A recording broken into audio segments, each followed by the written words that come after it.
présence et j'en profite bien entendu. Comme tout bon entrepreneur, au début de ma carrière, j'avais un business plan sous les bras, pensant que les portes du financement allaient s'ouvrir. Commence alors le long et douloureux chemin de croix pour le financement. Et ce chemin de croix, il dure encore 17 ans. Figurez-vous qu'après 17 années, en tant qu'entrepreneur, je n'ai toujours pas eu accès à du financement.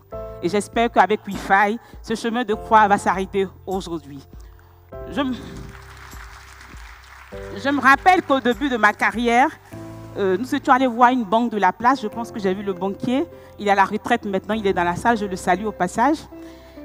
Et il nous avait déjà refusé le financement. On lui demandait juste la possibilité de pouvoir distribuer nos produits dans sa banque. Il nous a dit la condition, c'était qu'il vienne visiter nos locaux. Nous n'avions pas de bureau. Je travaillais à la maison et mon bureau, c'était une table, un ordinateur et nous étions 3 personnes pour un ordinateur. Nous n'étions pas en mesure de pouvoir acheter autant d'ordinateurs pour chacun. Et c'était la plus grande frayeur de ma vie. J'ai eu l'opportunité de partager ce challenge avec un collaborateur qui m'a eu cette idée de me prêter ses bureaux. Donc je vais visiter les bureaux de mon collaborateur, des bureaux très luxueux dans un quartier huppé d'Abidjan. Et je pars chez moi à la maison prendre les photos de mes enfants, de mon mari, que je viens poser sur les bureaux de mon ami pour donner l'impression que c'était mes bureaux. Et je me rends compte qu'on n'est pas nombreux que 3. Les bureaux sont larges. Donc je fais appel à des amis qui, pour la circonstance, se mettent en costume et se comportent comme des collaborateurs. Le lendemain, rendez-vous est pris avec la banque. Le DG arrive avec sa délégation. Ils sont impressionnés, pas par le business, mais par les locaux. Et j'ai entendu une personne de la délégation dire au DG, la dame, elle est très bien installée, on peut démarrer avec elle. Dès qu'ils sont partis, nous nous sommes assurés qu'ils n'avaient rien oublié. Parce qu'il ne fallait pas qu'ils reviennent sur le pas, ils n'allaient pas nous trouver.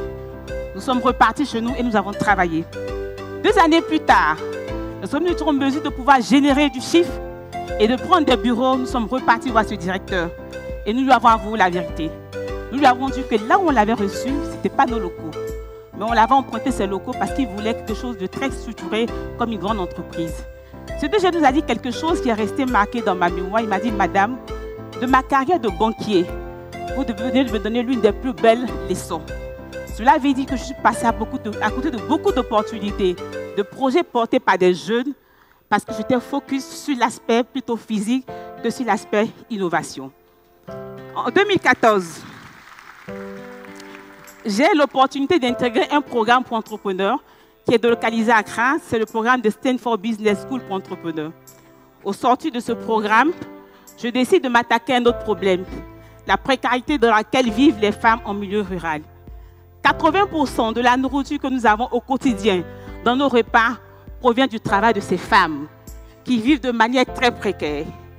Canaland apparaît donc comme étant une réponse à cette précarité. C'est quoi Canaland? Canaland est une plateforme qui permet aux petits agriculteurs d'avoir accès à des intrants, à de la semence, à de la formation, à un marché pour vendre à juste prix leurs revenus et bientôt à une sécurité sociale. Parce que 20 ans après, lorsqu'elles n'auront plus la force de travailler, elles seront livrées à elles-mêmes. Elles pourraient avoir une pension pour compenser ce manque-là. Canaland aujourd'hui est un modèle qui a déjà démarré en Côte d'Ivoire et qui d'ici les 5 années doit pouvoir toucher le Burkina et le Libéria. C'est un modèle qui est duplicable à l'échelle et qui peut toucher 130 millions de petites agricultrices en Afrique de l'Ouest. La Banque africaine de développement investira dans les 2 business qui sont ici. C'est terminé là.